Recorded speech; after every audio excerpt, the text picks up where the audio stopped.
Hola, ¿qué tal? ¿Cómo están? Sean bienvenidos una vez más a esta Esquina Médica, un espacio donde ustedes y yo nos reunimos prácticamente todos los días ya con el propósito de compartir temas de la medicina. Y es que hoy vamos a estar respondiendo todas esas dudas que tienen los pacientes diabéticos sobre el uso de la metformina. Comenzamos. Bien.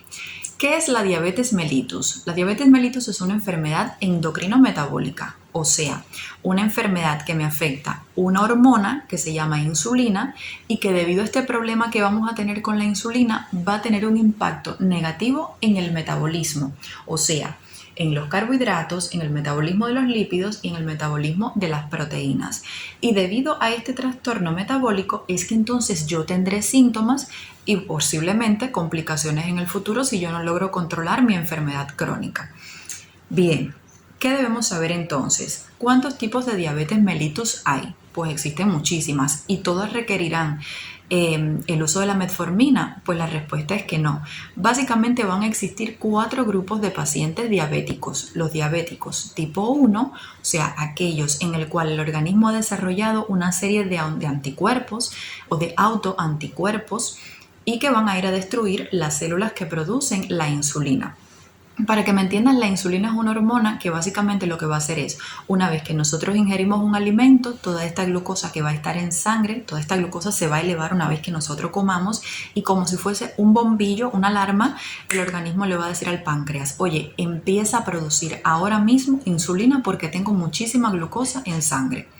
El páncreas, como respuesta, empieza a producir insulina, que es esta hormona de la que te estoy hablando, y entonces la insulina dice, bueno, pues usted exceso de glucosa va a tener 2 destinos, o te mando para los diferentes tejidos, cerebro, riñón, el músculo, para que sean utilizados en ese momento como fuente de energía, o de lo contrario, si tengo demasiada y mi organismo no lo está necesitando ahora mismo, pues entonces lo que vamos a hacer es mandarla para el hígado, y allí en el hígado se va a almacenar. ¿Para qué? Para cuando nuestro organismo no tenga glucosa, entonces el hígado libere esta glucosa que él ha almacenado en forma de glucógeno. Esto es básicamente lo que va a hacer la insulina. Entonces, el segundo grupo de pacientes es el que va a tener diabetes mellitus tipo 2. Lo que va a suceder con ellos generalmente es que nuestro organismo desarrolla una resistencia a esa insulina que mi páncreas está produciendo. O por el contrario, mi organismo ha decidido por alguna razón producir menos insulina de la que debería y por tanto mis niveles de glucosa altos todo el tiempo. Desarrollo diabetes. ¿Bien? O por el contrario, que aumente la producción de glucosa en mi organismo. Entonces, en el tercer grupo estarían las embarazadas, o sea, el desarrollo de una diabetes gestacional. Esto es que cuando tienes un embarazo desarrollas la enfermedad, pero una vez que concluye el embarazo, la diabetes desaparece. Sin embargo, mucho ojo porque estas mujeres van a tener una predisposición muchísimo mayor de desarrollar una diabetes mellitus establecida cuando las comparamos con las mujeres que no tuvieron diabetes gestacional en el embarazo. Por tanto, se comporta como un factor de riesgo para el desarrollo de la enfermedad. Y en el último grupo de pacientes diabéticos vamos a incluir todas las demás causas de diabetes. Le llamamos otros. Aquí van a estar, por ejemplo, las diabetes que tienen una base genética, como son, por ejemplo, los MODY, o las diabetes que surgen a partir de una infección como la rubiola, el citomegalovirus, o por el contrario, una diabetes inducida por medicamentos como los diuréticos tiacídicos, la hidroclorotiazida, para que me entiendas, o pacientes que tomaron mucho glucocorticoide, mucha prednisona, también pueden terminar desafortunadamente desarrollando una diabetes. O sea, en este grupo incluiríamos todas estas otras causas, o por ejemplo, pacientes que tengan un síndrome Down, un Turner, un Klinefelter. O sea, hay muchísimas causas, o tienes una endocrinopatía, digamos, un feocromocitoma, un Cushing, o sea, enfermedades endocrinas. Hay causas muchísimas de diabetes y todas ellas las vamos a colocar aquí en este grupo. Entonces, la metformina es a día de hoy y desde el año 2007 es el antidiabético oral de elección, el primero que pienso y el primero que pongo de elección en el tratamiento de la diabetes mellitus tipo 2, el segundo grupo del que te conté. Bien, la diabetes. Estaba ahí pensando en la diabetes. A ver, les comento. La metformina, que es lo que le quería decir. La metformina pertenece a un grupo de familia que se llama biguanidas. Así como existe la familia de los Torres, la familia de los Álvarez, la familia de los Rodríguez, bueno, pues en el mundo de los antidiabéticos orales también existen familias. Y la metformina pertenece a una muy especial que se llaman biguanidas. ¿Cuál será el mecanismo de acción de este fármaco? Bueno, la metformina inhibe un proceso bioquímico que se llama gluconeogénesis, o sea, la neoformación de glucosa, la nueva formación de glucosa. Para que me entiendas te voy a explicar algo rapidito y de esta forma tú vas a lograr entender qué hace la metformina en tu cuerpo. Mira, normalmente nosotros obtenemos energía, obtenemos glucosa de los alimentos. Esa es la primera fuente de entrada de glucosa a nuestro organismo, ahí, la que llega. La segunda fuente sería que mi hígado, aunque yo no esté comiendo, mi hígado empiece a convertir ese glucógeno que tiene en glucosa, o sea, empieza a utilizar las reservas. Sin embargo, si yo no como y mi hígado ya no tiene reserva suficiente porque a lo mejor te fuiste a escalar una montaña y te perdiste en la montaña y llevas más de 24 horas sin comer porque no sabes regresar, bueno, tu cuerpo te dice, óyeme, yo necesito, tu cerebro, tu riñón, tus órganos dianas te dicen, óyeme, yo necesito de verdad glucosa para sobrevivir y tu organismo lo va a hacer de la forma que ellos saben y es produciendo glucosa a partir de vías alternativas. O sea, no es ni la que vas a comer ni tampoco es la que el hígado va a transformar. Van a haber otras vías alternas por las cuales tu organismo va a producir un poco de glucosa para mantenerte con vida. Bueno, la metformina inhibe estos procesos alternativos. Y también la metformina mejora la sensibilidad de tu cuerpo a la insulina, de manera que si el problema que tú tienes de tu diabetes es que tu cuerpo por alguna razón no quiere utilizar la insulina que tu páncreas está produciendo, cuando te tomes la metformina va a hacer o le va a decir a tu cuerpo, mira, ya bastante ha hecho el páncreas con producir insulina como para que ahora tú no la vayas a utilizar la insulina. O sea, que realmente es magnífica porque le va prácticamente a obligar a tu organismo a que utilice la insulina que está produciendo tu páncreas. Bien, esto sería el mecanismo de acción de este fármaco. Vamos a la próxima pregunta. Me las he anotado aquí, no crean que me estoy fijando. Me he anotado aquí todas las preguntas que me hacen los pacientes para que no se me olvide nada. Porque luego veo los videos y me digo, caramba, se me olvidó decirle tal cosa. Entonces me lo he apuntado en un papel y vamos paso a paso respondiendo a las preguntas. Bien. Punto número 6. ¿Cuáles serían los beneficios de tomar la metformina? Mira, la primera causa de muerte en el mundo hoy, que es 2 de mayo,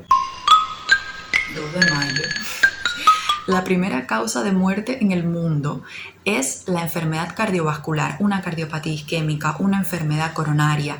Esa es la primera causa de muerte. O sea, más personas se mueren de un infarto de miocardio o de un problema en las arterias coronarias que del cáncer.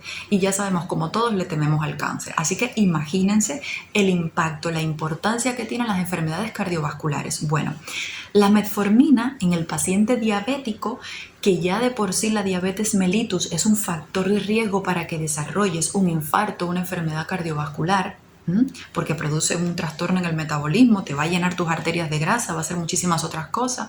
Bueno, la metformina cuando un diabético se la toma, independientemente de que tenga o no un buen control de su glucemia, la metformina disminuye el riesgo que tú tienes de padecer una complicación cardiovascular o el riesgo de muerte cardiovascular, la metformina la disminuye.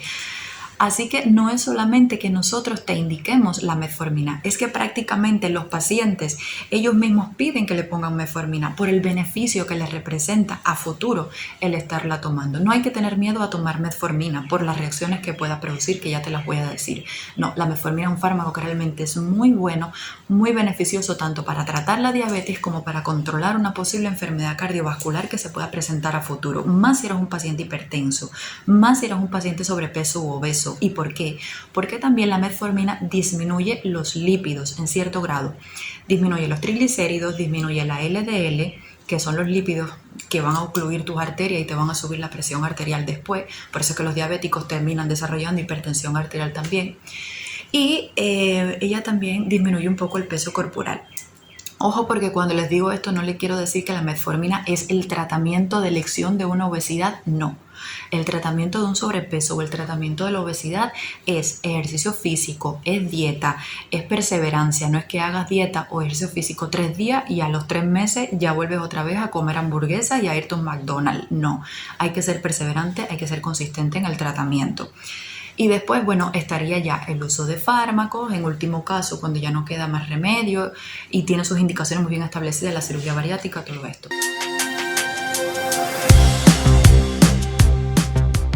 Entonces, ¿cuándo indicaríamos la metformina? Mira, como te dije anteriormente, es el antidiabético oral de elección siempre que no tengas contraindicaciones para ello y siempre que tengas una buena tolerancia. Tolerancia significa que nosotros te indiquemos el fármaco y que a ti te vaya de lo mejor. No tienes ningún síntoma, tienes un excelente control metabólico, ni te enteras que te la estás tomando. En estos dos casos, o sea, si no tienes ninguna de estos dos problemas, pues te indicaremos la metformina y será el de elección siempre, en todos los tipos de diabetes mellitus tipo 2. Ahora, hay un grupo de pacientes en los que no está indicada la metformina. ¿Cuáles son estos pacientes? En primer lugar, los que desarrollen una insuficiencia aguda de cualquier órgano. Ya les he comentado en otro video aquí que es una insuficiencia aguda. O sea, una enfermedad aguda es aquella que se presenta ahora mismo, inmediatamente, que yo no vengo con ella arrastrándola como por ejemplo una hipertensión o la propia diabetes. No es una enfermedad que se me presenta ahora por alguna razón que yo tengo en este minuto y que cuando yo me la trate desaparece por completo. Eso es una enfermedad aguda. Bueno, una insuficiencia aguda es esto mismo, que por alguna razón el riñón deje de funcionar o el hígado deje de funcionar. ¿Ves? Eso es una insuficiencia aguda. O lo mismo, paciente que tuvo un infarto, paciente que tiene una insuficiencia cardíaca aguda, todos estos pacientes allí no se le debería poner metformina. ¿Dónde más? El paciente deshidratado, la paciente embarazada, los niños, los pacientes alcohólicos. Por ejemplo, un paciente que diga, no, es que yo me tomo un whisky todos los días a las 10 de la noche mirando MasterChef. Bueno, usted no debería tomar metformina y tampoco deberías tomarte el whisky mirando MasterChef. Pero bueno, ya que lo haces, déjame decirte que cuidado porque la metformina tendrá reacciones adversas que ya se las voy a contar en breve. El 100% de los medicamentos que nos tomamos, desde el que menos probabilidad tiene de reacciones adversas hasta el que más tiene, todos pueden producirte un determinado síntoma. Sin embargo, la metformina se ha observado que es un medicamento muy seguro y probados están los beneficios que tiene en tu salud sobre el riesgo que pueda representar a padecer quizás algún tipo de reacción adversa. En el caso de presentarse, ¿cuáles serían? Básicamente los gastrointestinales, el dolor abdominal, las náuseas, los vómitos. Algunos pacientes me dicen que tienen un poco de cansancio, de astenia. Pero fuera de esto, no hay ninguna otra reacción adversa a la que puedas temerle, excepto una, que sí es importante que lo sepas, pero quiero comentarte que es muy infrecuente realmente, que es el caso de la acidosis láctica. El problema con la acidosis láctica es que la metformina estimula algo que se llama metabolismo anaerobio. Lo que tienes que saber es que se acumula en sangre algo que se llama ácido láctico y cuando ese ácido está muy alto en sangre aparece acidosis láctica y esto sí que tiene un impacto importante y pues grave para la salud inmediata de ese paciente. Pero ya te digo, es algo extremadamente raro que por lo general sucede porque el paciente tiene alguna otra condición que es la que hace que aparezca la acidosis láctica, no porque in situ estés tomando la metformina. Pero bueno, es importante que sepas que la acidosis láctica es reconocida y es una realidad pues como la reacción adversa más grave que pueda producir. En el caso de haber la hipoglicemia, que siempre me dicen, no, es que me va a bajar mucho la glucosa. Generalmente la metformina por sí sola, ella solita, si lo único que tomas es metformina, generalmente no tiene por qué darte hipoglucemia. Si tomas bien las dosis y todo bien, y si sigues las recomendaciones de dieta que te damos en consulta, no tiene por qué darte una hipoglicemia, que es que disminuye la glucosa. ¿Cuándo sí puede darte hipoglicemia la metformina? Cuando vienen en combinación. Y es que la metformina, al ser un medicamento tan espectacular, tan bueno para los pacientes diabéticos, ellas van a ver que hay decenas de combinaciones. Por ejemplo, está metformina con sitagliptina o metformina con pioglitazona. Lo van a ver así, que hay combinaciones. Bueno, cuando estén así, dos junticas, ahí sí que te puede dar la hipoglucemia. De todas maneras, siempre consulta, les enseñamos cómo es que tienen que hacer el seguimiento con el glucómetro en casa, el seguimiento de la glucemia. De eso les hablo en otro video si desean, no hay ningún problema. ¿Qué otro efecto adverso puede producirme la metformina? Bueno, se ha dicho que en algunos pacientes también puede haber una disminución de la vitamina B12. Ya sabemos que la vitamina B12, su fuente principal serían las carnes. De manera que si tienes una buena dieta, las probabilidades disminuyen muchísimo. Esto se desarrolla más bien en pacientes que llevan décadas tomando metformina, pacientes que llevan muchos años tomando metformina y que también un poco está comprometido el aporte. Pues ya, esto es todo lo que tenía que decirles. Espero, antes que se me olvide, ¿cuándo tengo que suspender la metformina si la estoy tomando? Importante, si vas a recibir una cirugía, muy probablemente tu anestesiólogo, cuando te haga la consulta preanestésica, o el médico que esté siguiendo tu caso y que te vaya a llevar a cirugía, te retirará la metformina 2 días antes de la cirugía y probablemente te la coloquen 2 días después de la cirugía. ¿Por qué? Por el riesgo de acidosis láctica. Aquí sí que hay que quitar la metformina en este caso. Y también si vas a recibir, por ejemplo, una tomografía o una coronariografía, en estos casos también está recomendado retirar la metformina porque es que ella potencia la toxicidad del contraste que te van a poner.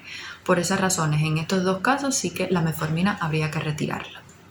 Entonces, bueno, ahora sí me voy a despedir. Espero de verdad que les haya gustado mucho el programa, que les haya sido de informativo. Ese es mi propósito, más allá de que les guste si lo edité bien o si está feo. A mí lo que me interesa es de verdad que se apropien del conocimiento, que logren entender los conceptos y que si tienen cualquier duda me lo hagan saber, que yo lo antes posible voy a estar de verdad respondiendo a sus preguntas. Yo los miro constantemente, los estoy mirando, estoy viendo lo que me escriben, las cosas que me piden que haga. Y entonces, bueno, ya está. Les mando un beso, un abrazo y que tengan un magnífico día. Nos vemos mañana. Chao.